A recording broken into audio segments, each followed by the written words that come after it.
Cá se vai andando com a cabeça entre as orelhas. Cá se vai andando com a cabeça entre as orelhas. Cá se vai andando com a cabeça entre as orelhas. Cá se vai andando com a cabeça entre as orelhas. Yolanda Soares nasceu em Lisboa, 30 de novembro de 1971. Atualmente a residir na Parede. Frequentou o Conservatório Nacional de Lisboa no curso de canto lírico. Tem várias influências, desde o fado à música clássica, tradicional, rock sinfónico. Pelo que sei, a família também tem fortes tradições musicais e artísticas. Foi daí que lhe veio o gosto pelo canto e pela arte. Exatamente. O gosto pela música, sim, pela arte também, porque eu gosto da arte em geral, não é? Mas pela música veio muito através da minha família toda, não é? Porque os meus pais cantam fado, tocam, desde sempre, e sempre cantaram um pouco também em casas de fado e noutros locais. O meu irmão é músico, também tem formação no Conservatório Nacional, aprendeu piano, agora sabe tocar guitarra portuguesa, guitarra clássica, banjo, é um músico com ouvido absoluto, portanto tem mesmo muita queda para a música. Mas eu é que realmente enverdei na totalidade, só pela carreira artística. O meu irmão é professor na faculdade, engenheiro, o meu pai era professor de ginástica e contabilista, a minha mãe era bancária, portanto só eu é que fiz toda a vida a carreira de cantora, atriz também, fui um pouco, nunca cheguei a ser bailarina, mas estudei balé no conservatório também, durante 5 anos. Toda a minha vida estive ligada à música, não sabia que queria ser cantora, isso não, eu queria ser bailarina, não tinha na ideia de que realmente queria cantar, até achava um bocadinho, não digo que seja uma chatice, mas eu ficava envergonhada, lá em casa toda a gente cantava e muito bem, e eu tinha assim um bocado a voz, às vezes, um bocadinho, gritava demasiado. Já era a cantora lírica a querer sair, certamente. Eu não gostava de meus gritos. E então estudou advocacia na Universidade Moderna, ainda durante um ano. Só lá andei um ano, mas foi um bocadinho para provar a mim própria de que ia para a faculdade. Porque o que eu queria mesmo, olha, era comunicação social, que é o que fez a Ana Sofia, e eu queria muito comunicação social, porque eu sou comunicativa também. Bastante. Mas na altura, naquela faculdade não foi aprovado, eu tinha como primeira opção, e a segunda não foi aprovado, não foi aprovada essa cadeira na própria faculdade, ainda não existiam as condições, e então fui para Direito. E pronto, e fui em frente, e até era boa aluna, posso dizer, mas aquilo tirava-me o tempo todo para aquilo que eu gostava realmente de fazer, que era o palco, não é? É cantar e a música. E, portanto, passado um ano eu decidi, eu não quero ser advogada, o que é que eu estou aqui a fazer? Tinha sido o palco. E então acabei por desistir e enverdar efetivamente só pela carreira artística, ponto final. E o meu pai na altura até me disse, mas se vais para a carreira artística vai com força, com vontade e é séria, não percas tempo. E eu só a partir daí, e já foi com 20 e tal anos, é que eu decidi não perder mais tempo. Mesmo na carreira artística, não andar a deambular, mas já ter mais um objetivo de crescer cada vez mais porque eu estudava canto, mas levava um bocadinho a brincadeira no conservatório. Eu estudava, como eu tinha imensa facilidade, era talvez das melhores alunas a nível do instrumento da voz, a professora dizia-me que eu tinha muita facilidade e que eu devia ir para a Espanha, continuar os estudos em Espanha depois do conservatório, mas eu não queria, eu queria era fazer teatro, ir para o palco e queria lá saber ir para a Espanha. Eu tinha facilidade, então já podia cantar, não é? Em 2006, quando surge o Music Vox e é nomeada para um Globo de Ouro, o que é que se sente? Tomei a decisão certa, foi isso que sentiu? Não, porque eu sou uma pessoa um bocadinho esclarecida nesse aspecto, não sou muito levada pelos prémios e claro que fico toda contente se os ganhar, mas nunca fui muito levada por esse lado de ter que alcançar um prémio, senão então continuava a tentar sempre ir a concursos e Claro. tudo mais. Não, e também sempre achei que tinha tanto para aprender ainda e que me falta tanto, ainda acho, portanto é uma desgraça. E estou sempre numa desgraça total, porque acho sempre, ai, porque é que eu não consigo mais do que isto que eu consigo, porque é que eu não aprendo, quero ser, acho que nunca estou ao nível que eu quero estar, portanto, mesmo naquela altura também já achava, agora olho para trás e disse, olha, que eu estava bastante bem. Mas eu nunca gostei muito de me ver, nem ouvir, e acho sempre que estou sempre a procurar perfeição. E os prémios para mim só valem pela vaidade de os ter, não é? E de sentir que, ai que bom, olha que giro, ganhei um prémio. Mas de resto também se não ganhar, fico um pouco na mesma também, a querer lutar e a querer continuar a minha carreira. Portanto, aquele prémio era só mesmo pela vaidade, até porque eu sei como é que o sistema funciona e muitas vezes os prémios não vão para aqueles que às vezes merecem realmente esses prémios. Tem muito a ver com o mercado, com aquilo que se vende e que se consegue e a exposição que se tem, não é? Eu penso que é muito por aí que os prémios também são atribuídos e não às vezes pelo o talento efetivo. E como sempre achei isso, também aquele prémio foi giro, lá está, não é? Foi uma espécie de brincadeira para mim. Depois fui mandar a mesma. Como não ganhei, foi o Micael Carreira que o ganhou na altura, eu vim embora na mesma e com a mesma vontade. Esse gosto que falava há pouco pelo teatro também, isso nota-se em palco. Há toda uma produção e uma teatralidade quando atua e quando compõe os seus álbuns, quando os seus álbuns são editados, que se nota bastante, mesmo no decor e na própria roupa. Pois, eu fiz teatro também e, como disse, fiz balé, não é? Tudo isso tem muita influência na forma como eu vejo um espetáculo e como produzo, porque sou eu que produzo todos os espetáculos da By The Music Produções, que é a minha empresa, e já há 20 anos que o faço, porque fui um pouco obrigada, entre aspas, não, porque eu gosto, mas fui incentivada a o fazer para a parte corporativa, empresarial, que nos pediram, à nossa empresa, que nos pedem continuamente, agora não tanto, não é?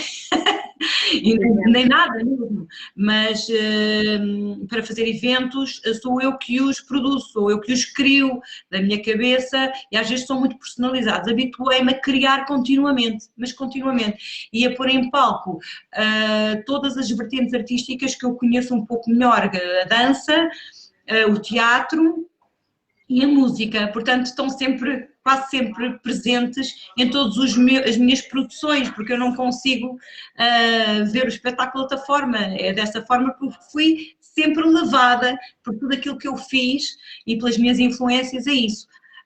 Não quer dizer que, e continuo às vezes a dizer, mesmo aqui como um especialista neste assunto, não quer dizer que às vezes um espetáculo minimalista em que seja só mesmo música, uma cadeira e um cantor não seja extraordinário, não quer dizer nada. Eu é que é o estilo que fui induzida ou que tenho como influência, não é? Para fazer as minhas coisas. Há espaço para a cultura em Portugal? Nota que há espaço. Há espaço para a cultura em Portugal. Em Portugal, no mundo também, não é?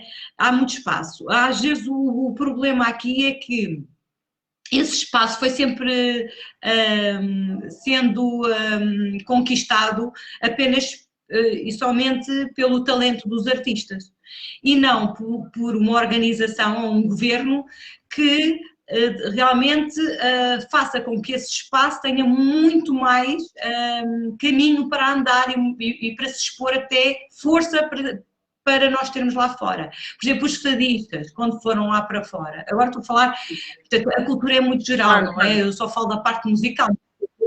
tem tudo, pintura, escultura, o que seja, não é? A dança, o teatro, tudo, não é?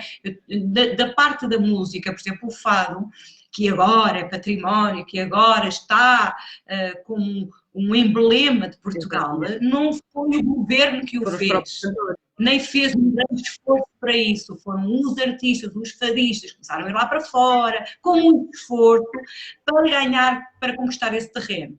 Portanto, o problema do país é, de facto, não haver uma organização cultural séria, que, de facto, alimenta um bocadinho a cultura e os artistas do país. E não pode só passar pelos interesses instalados, tem que passar pela grande diversidade que o país tem nas diversas, portanto, na parte artística, quer musical, dança, etc. Não existe só o fado em Portugal, existem muito mais estilos musicais, até da música clássica, inclusive, não é? Nós temos grandes cantores de música clássica, onde eu estou mais inserida agora também, música erudita, e que às vezes, pronto, são nichos, não é? Que ninguém conhece, que ninguém sabe, e são grandes cantores, grandes músicos, tudo. A minha próxima pergunta ia nesse sentido. O facto de ter um público-alvo muito diferente e de ser um estilo que não é comercial, há mais dificuldades depois para se ser visto, entre aspas, para que haja trabalho? Exatamente, isto tem a ver pela própria cultura também social, que é a minha opinião, porque, por exemplo, se houvesse uma cultura social em que nós, como por exemplo há noutros países, em que as pessoas vão ver coisas que nunca ouviram falar, pelos meios de comunicação, por exemplo, e que são interessadas, isso tem a ver com a própria educação social também, que tem que vir desde a escola, não é? Mas isso depois também tem que ser incentivado até pelos próprios meios de comunicação, lá está, não é? Assim como dizem que temos que reciclar e não é? Temos que fazer... nos inspiram a tanta coisa, mas não inspiram a nível também da cultura que as pessoas se interessem pela diversidade e por outro. Porquê? Porque há muitos interesses e às vezes é tudo baseado nos interesses e não na busca da diferença e da evolução na cultura. E é por isso é que eu acho que há aqui muita coisa a resolver, por isso é que os projetos que são um pouco fora do comum, não é? E difíceis às vezes um bocadinho de entender na cultura que nós temos, não são abraçados pelos mídia, por exemplo, pelas rádios, pela televisão, porque, enfim, pensam que depois o público não vai querer e não vai gostar e não tem audiências, não é? E às vezes não é verdade. Acha que Portugal se move um bocadinho por cunhas e por favores? Muito. Acho que eu estou nisto há 20 anos na minha empresa, sei exatamente, não é? O que fui passando aqui até como empresária, porque, repare, eu também faço trabalhos com outros cantores e com outros artistas, já tentei promover outros artistas, e depois acabei por desistir um pouco de alguns, não porque não gostasse deles, aliás eu quis promovê-los, por isso fui buscá-los, mas porque tive uma enorme dificuldade em encaixá-los muitas vezes e promover as coisas deles, portanto, além de que sei que também é muito por conhecimentos que conseguimos chegar a determinados meios e pôr espetáculos em determinados sítios, porque há toda uma rede de conhecimentos que envolvem essas partes que contratam, e, enfim, há favores, e às vezes é tudo muito difícil, porque não há uma transparência. E é isso que eu fui debatendo também ao longo destes 20 anos na minha empresa. Já consegui muita coisa, mas digo-lhe que muita coisa é porque fui conquistando conhecimentos e amizades e simpatias. Muito por aí. Porque se não fosse por aí, e se eu não me rendesse um bocadinho a isso e não fizesse o meu papel social nesse sentido, que também obviamente tem que ser feito, não é? Mas se fosse um bocadinho mais fechada como pessoa, se calhar seria muito mais difícil para os meus projetos e para aquilo que eu gosto de promover, não é? não é uma pessoa fechada, como disse ainda agora. Mesmo a sua página pessoal de Facebook prova exatamente isso, que todos os fãs têm acesso a si, e eu sou uma delas, sou sua fã há imensos anos, e as minhas filhas são testemunhas, as minhas filhas estão a ver no outro quarto e só diziam: mãe, é hoje que tu vais entrevistar a Yolanda Soares, é hoje que eu vou entrevistar alguém que admiro já há tantos anos. Mas às vezes essa abertura também traz nada, eu aqui agradeço. Essa abertura também já lhe trouxe alguns dissabores. O álbum Metamorfose foi um álbum muito bom e muito rico, e foi esse álbum que me fez conhecer a Yolanda Soares e o potencial de voz que é essa mulher. Mas eu não sei se quer falar sobre isso, se prefere não falar, mas foi um álbum que foi mesmo isso, foi uma metamorfose para si. Foi o próprio nome do álbum foi revelador do que viria a acontecer. Eu costumo dizer que parece que foi o destino, até o nome do álbum parece que foi o destino. É muito estranho, não quer dizer que eu não seja racional e não acredito propriamente nesse tipo de coisas, mas que encaixou aqui, muita coincidência encaixou. O nome, não existia nome de álbum até ele ser feito. Só quando eu o terminei é que realmente me percebi o nome que queria colocar. E a partir daí, quando o terminei, foi quando começou os problemas, porque eu sou uma pessoa, como digo, simpática, aberta e adoro talento, digo-lhe mesmo, eu sou talento dos outros, eu gosto do talento dos outros, eu gosto do meu, eu gosto do talento dos outros, inclusive é o seu, por exemplo, mas... É verdade, eu sou assim um bocadinho apaixonada por ver talentos e na altura apareceu uma certa pessoa que tinha um grande talento para a escrita e isso é que me moveu um bocadinho para aceitar essa pessoa na minha vida. A partir daí, pronto, por isso é que eu digo que é preciso ter cuidado. Eu era um pouquinho mais ingênua, eu continuo a ser. Eu costumo dizer que continuo a ter, mas já tenho um bocadinho mais de experiência, mas eu era extremamente ingênua e vi e pensava que existiam pessoas maravilhosas que nós conheceríamos logo assim à partida e que o tempo pronto, iria fazer com que essas pessoas ficassem na nossa vida para sempre e que pessoas, eu sempre achei que todas as pessoas eram muito boas, que apesar de terem um bocadinho lá às vezes de inveja, não sei o quê, mas eram todas boas lá no fundo, era preciso ir buscar, eu era desse estilo de pessoa, ir buscar o coração dela e tal, mas não é assim, não é mesmo assim. Há pessoas, inclusivamente, doentes, não é? Mentais, da cabeça, mas que não mostram que são, não é? São pessoas que à partida parecem extremamente normais. E foi vítima de um stalker, não é? Acabou por ser um stalker na sua vida. Acabou por ser um pouco um stalker, embora ele dissesse que não era de todo. E era uma pessoa extremamente inteligente, e certamente. Inteligente no sentido de sabedoria. Sim. Conhecia bastantes áreas, tinha conhecimento em bastantes áreas, principalmente na escrita, como eu digo, e de história, etc., uma pessoa formada.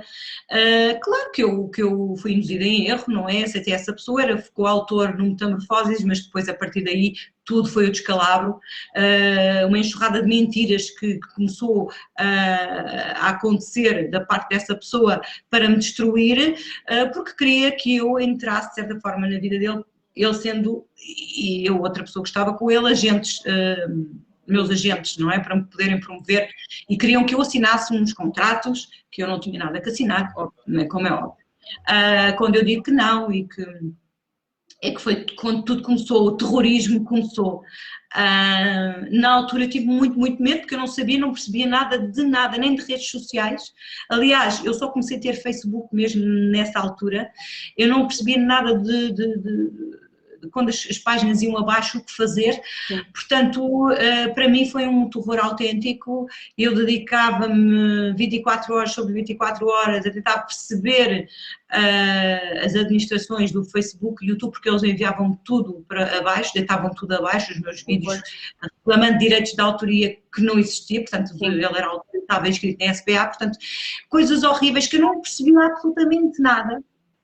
e que tive que na altura me dedicar. Isso esgotou-me completamente, tive que arranjar um advogado e tudo para me defender das queixas que se faziam à polícia. Aqui, é verdade, aqui portanto, nas imediações, eu ia à polícia do Estoril, eu ia ao tribunal em Cascais com queixas dessa pessoa, que ficava parva, e a própria justiça também ficava um bocadinho assim indignada porque eram queixas um bocado estranhas, mas que me obrigavam a andar de um lado para o outro e a gastar dinheiro com advogados. Isso esgotou-me de tal maneira, de uma maneira tão forte, que eu perdi a energia e a voz. Sim, chegou mesmo a ficar sem voz.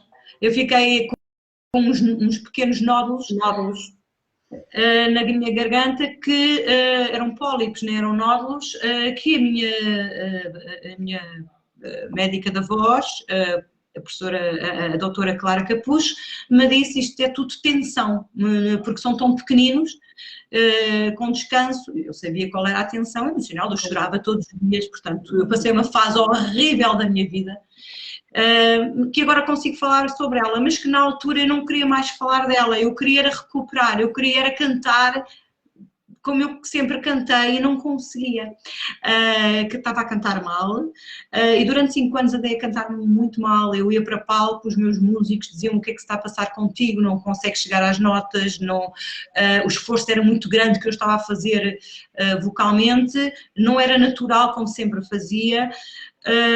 Isso deu cabo da minha parte mental também, porque chorei muito. Claro. E depois, ao fim desse tempo todo, quando eu já aprendi muito e aprendi que afinal aquilo não me estava a fazer o mal que eu pensava que me ia fazer, que era acabar com a minha carreira, eu pensava que eles ameaçaram que iam acabar com a minha carreira, e acabaram um bocadinho. Houve agentes na Holanda, um agente na Holanda que deixou de me ter contactado, agenciar, porque... pronto, disse que não conseguia vender-me assim com tanta coisa, que se falava mal de mim na internet, que tinham blogs a falar mal de mim. Pronto, foi uma fase muito negra da minha vida. Tudo isso acabou. Tudo isso acabou. E em 2016 surge o Royal Fado. Foi a minha tentativa de sair dessa fase, foi a minha a dizer: eu já me sinto melhor, eu agora estou-me a sentir melhor, e queria fazer mais um disco, e tinha muitas ideias, esta ideia do Royal Fado. A Amália sempre esteve muito presente em tudo o que eu fiz na vida, sempre cantei fados da Amália, e como tenho este meu lado lírico e muito ligado à ópera, lá quis outra vez fazer uma incursão pelo fado, mas com este lado mais romântico da ópera, e surgiu o tal Royal Fado inspirado nas óperas da Amália. Não continuei a fazer, e posso dizer já aqui em público, porque quando fui para palco e tive cá a arpista da realeza britânica cá, comigo, o meu produtor, o Chris Marshall, também, no Coliseu do Porto, no Tivoli e aqui em Lisboa, porque não me correram como eu queria. Eu senti um medo tão grande antes de entrar em palco, como se eu nunca tivesse cantado na vida o fado. O meu medo foi tão terrível, eu fiz os espetáculos a esforço, e disse: eu tenho que descansar do fado, porque o fado está-me a provocar medo. Onde é que vem esse medo? Esse medo vem deste recalcamento, de eu não conseguir abrir a voz durante aqueles anos, aqueles 5 anos, de ter aqueles pólipos na voz. Esse recalcamento deu-me um medo terrível de cantar com uma voz que eu não aprendi, que aprendi só sozinha durante a minha vida, que foi a voz natural, a minha voz de peito, e aquilo que eu aprendi no conservatório, que é a minha voz lírica, isso esteve sempre cá, porque obviamente tem uma escola, e essa escola não sai, não é? É uma voz muito colocada que não é um pouco por intuição, como eu tinha, não é? E por isso acabei por não conseguir continuar com o Royal Fado, não porque não pudesse continuar, mas muito porque não me estava a sentir ainda bem. Eu estava a sentir-me mal em palco, e eu não posso sentir mal em palco, eu tenho que sentir felicidade em palco, eu tenho que ir com vontade. E nos duetos crossover, que é aquele projeto que eu tenho agora, entre o pop e o lírico, eu estou como peixe na água, e sinto-me bem, pronto. O Bruno Correia, é um prazer trabalhar com ele também, certamente. Nota-se que tem uma cumplicidade muito grande em palco. O Bruno foi uma surpresa um bocadinho na minha vida, porque o Bruno apareceu.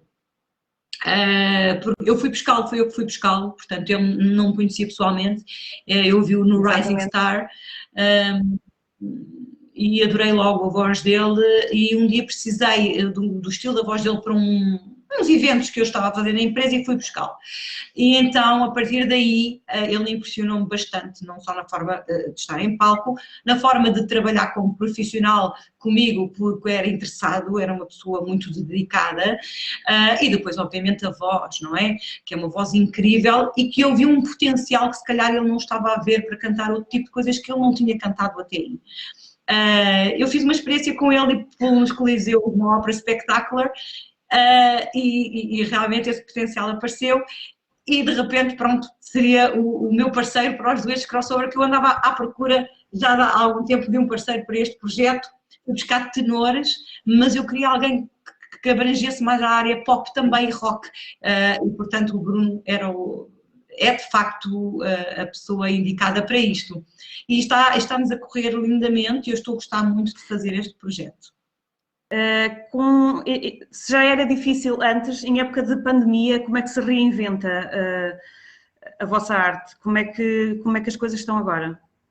As coisas estão paradas, não é? Eu reinvento-me sempre porque eu sou muito criativa, portanto eu, além de escrever, eu sou autora, gosto muito também de escrever, e estou a escrever algumas letras.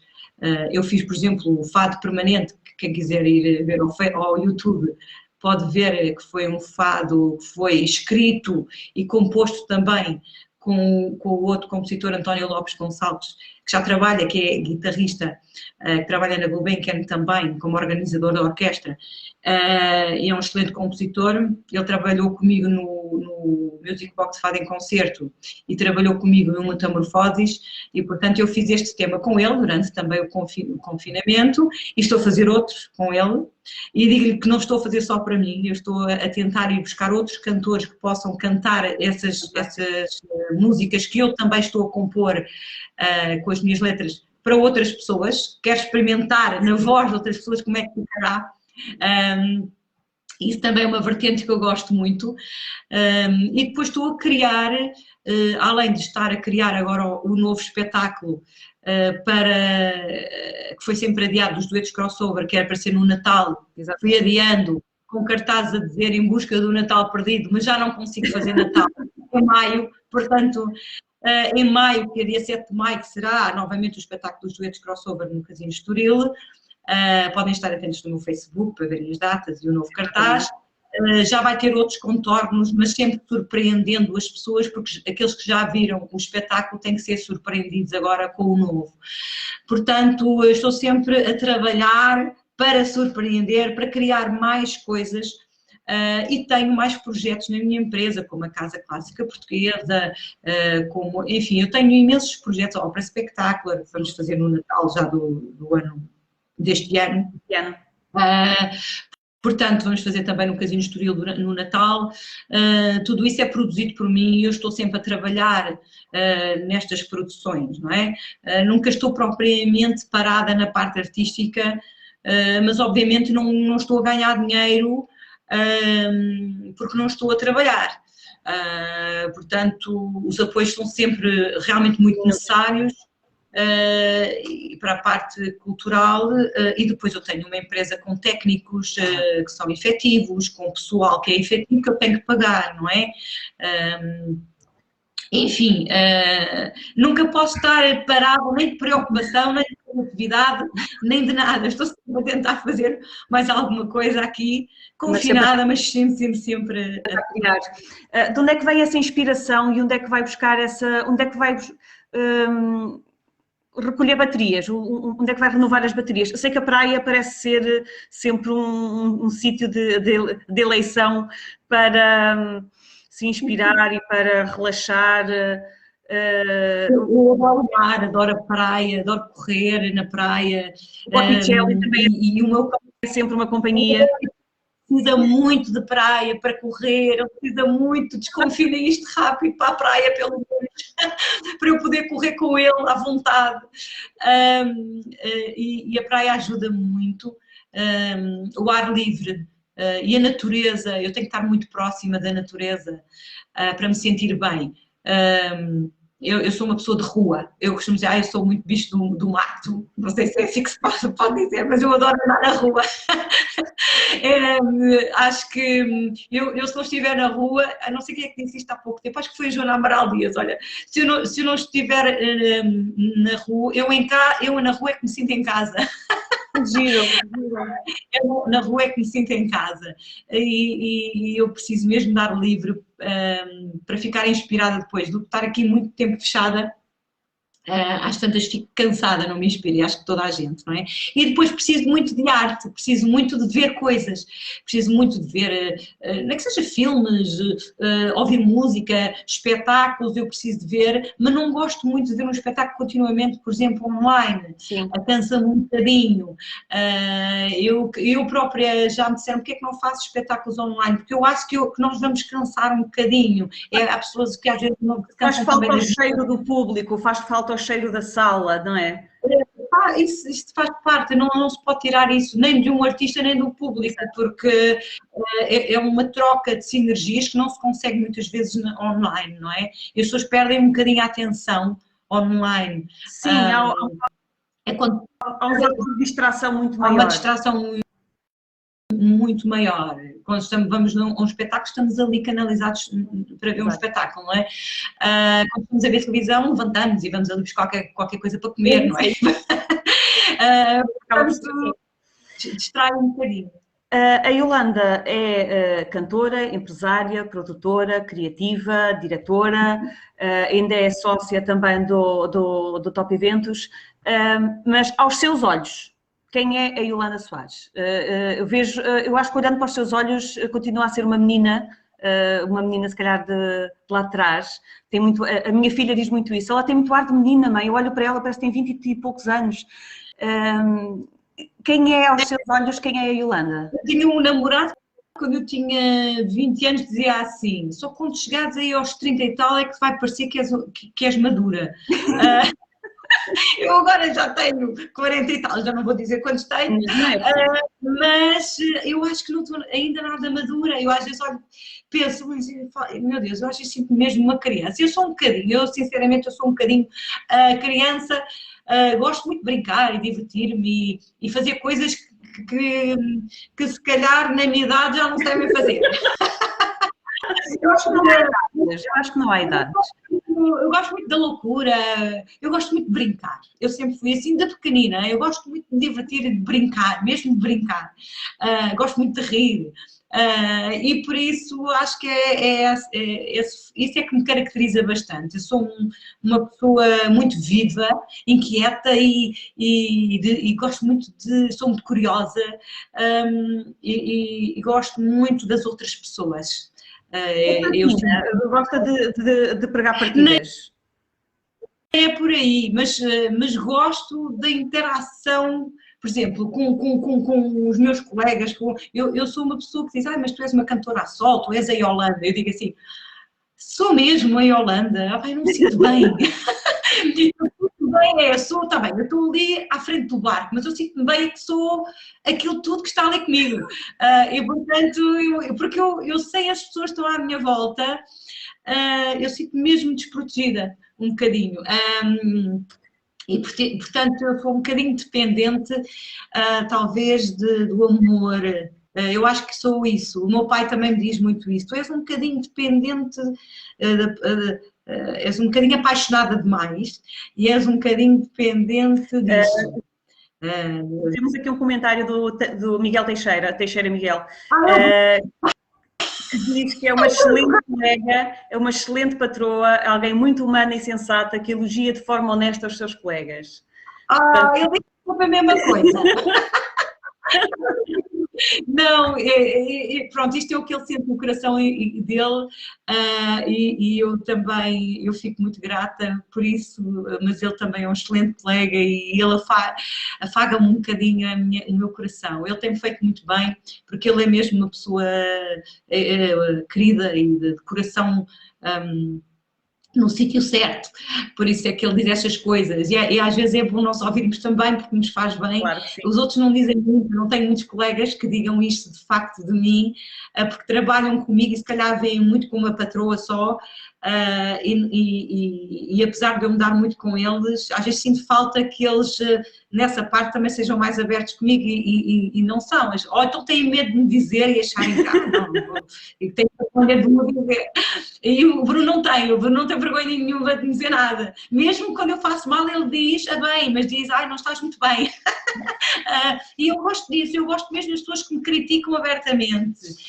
Porque eu também sou aberta, eu também critico por gostar das pessoas, eu não critico.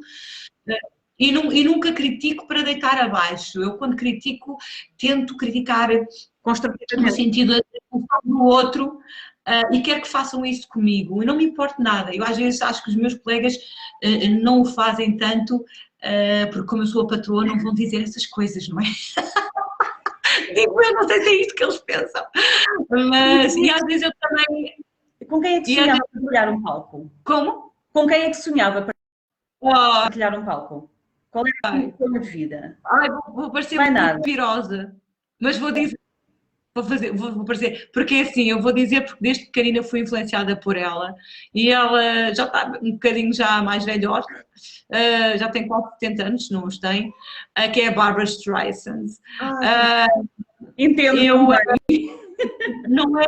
Não é que eu agora seja hiper fã da Barbra Streisand quando eu era na altura que eu cresci a ouvi-la e a imitá-la, mas se fosse uma pessoa para eu escolher teria que ser essa, embora sejam muitas, obviamente neste momento, mas para dizer uma tem que ser essa, porque eu sempre quis ir ver um espetáculo dela, nunca consegui.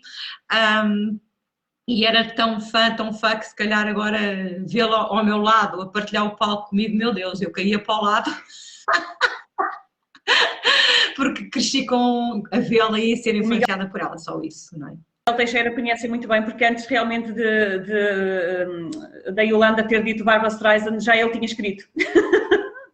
Que engraçado, olha, está a ver? É assim.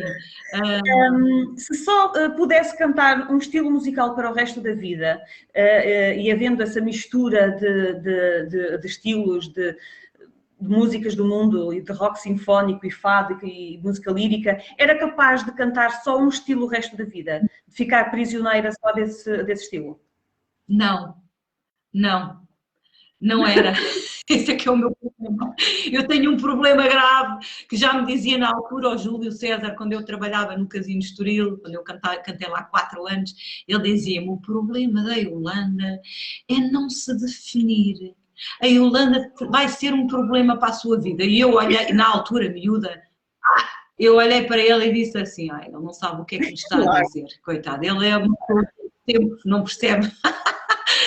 Mas ele tinha um pouquinho de razão. As pessoas gostam muito de nos catalogar e nós às vezes temos que nos definir num caminho de facto, porque é confuso para os outros verem-me a fazer muita coisa diferente.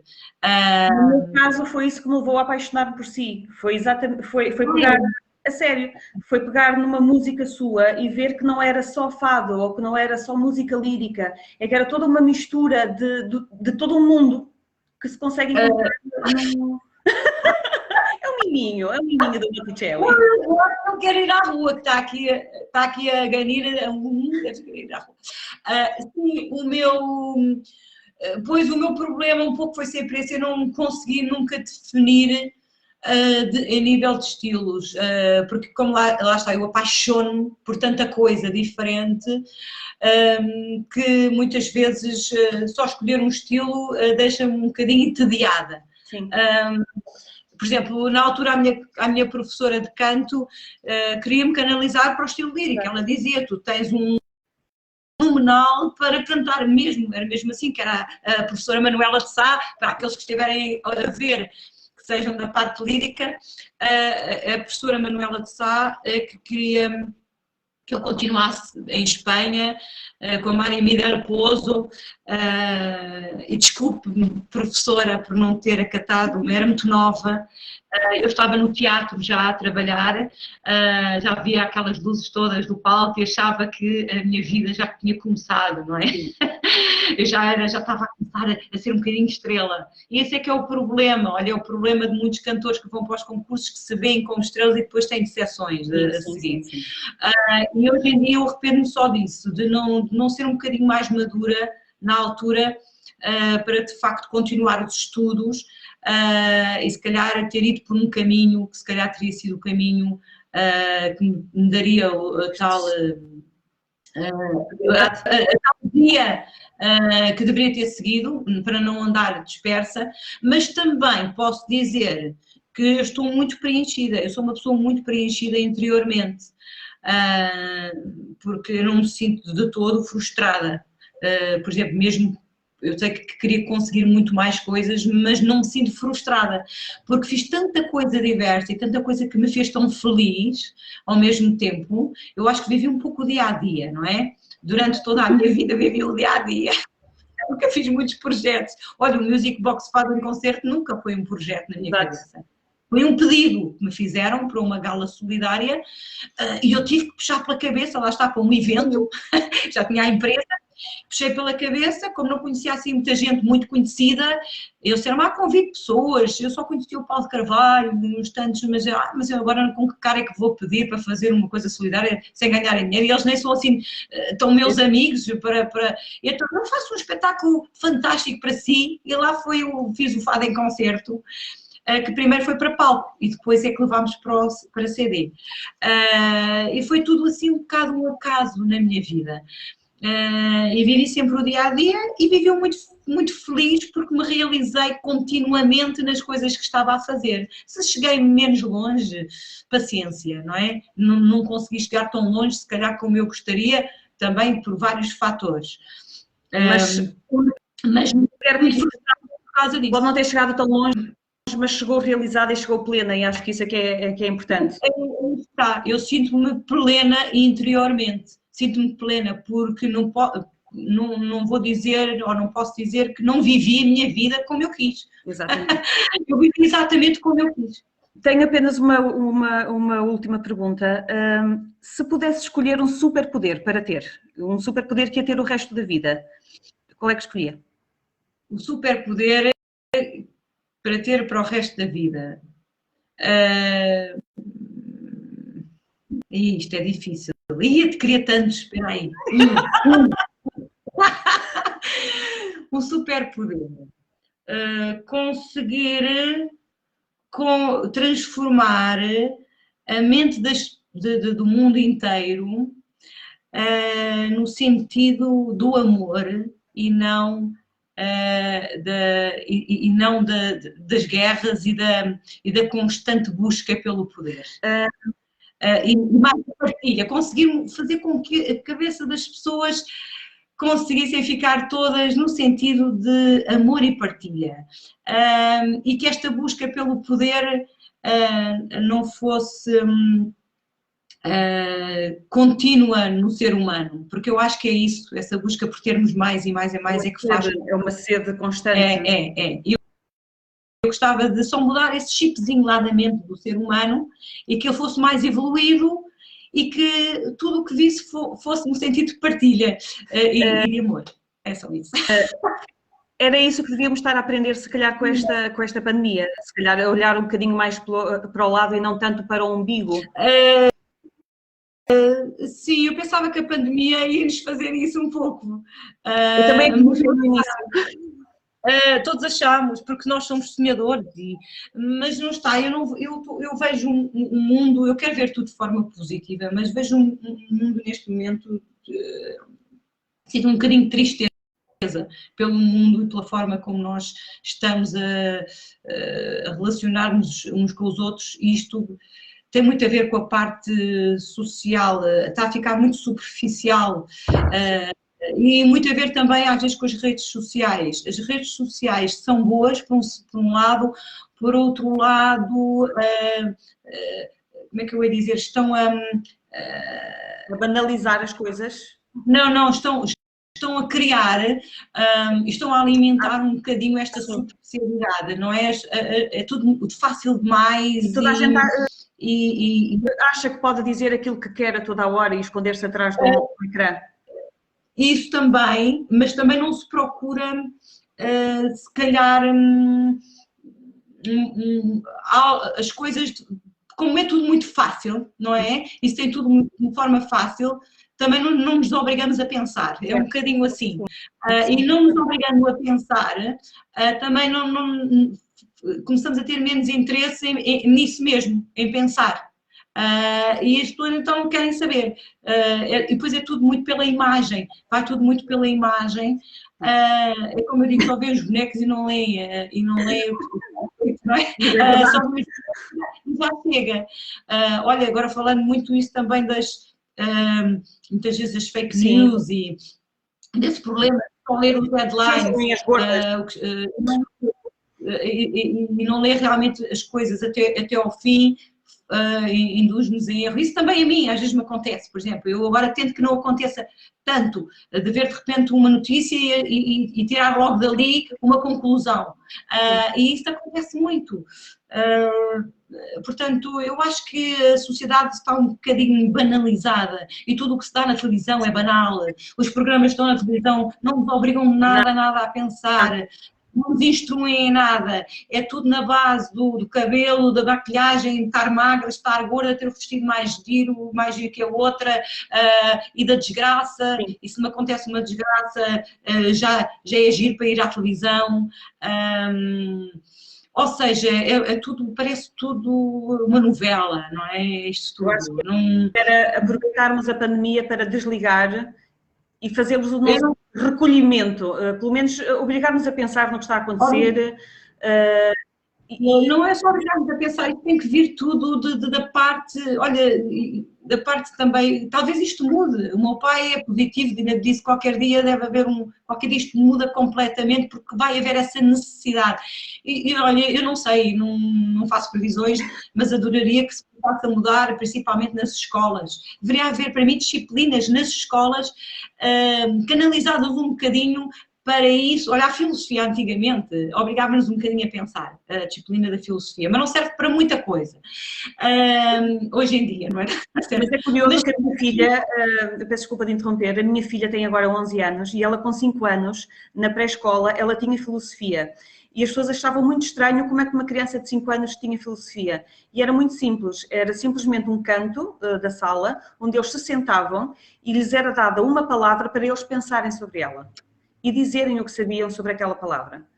Exatamente. E eu acho que isso é muito importante, o saber estar sentado, a ouvir, a escutar e a pensar, a refletir o que é que eu conheço sobre isto. E eu acho que é importante as escolas fazerem esse tipo de coisa. Umas disciplinas que não sejam só as disciplinas específicas de determinada matéria, uma disciplina que tenha a ver mais com a parte social e com esta parte de incentivar a curiosidade dos alunos. Eu acho que isto tem que haver aí uma modificação na educação para começar a plantar ou a semear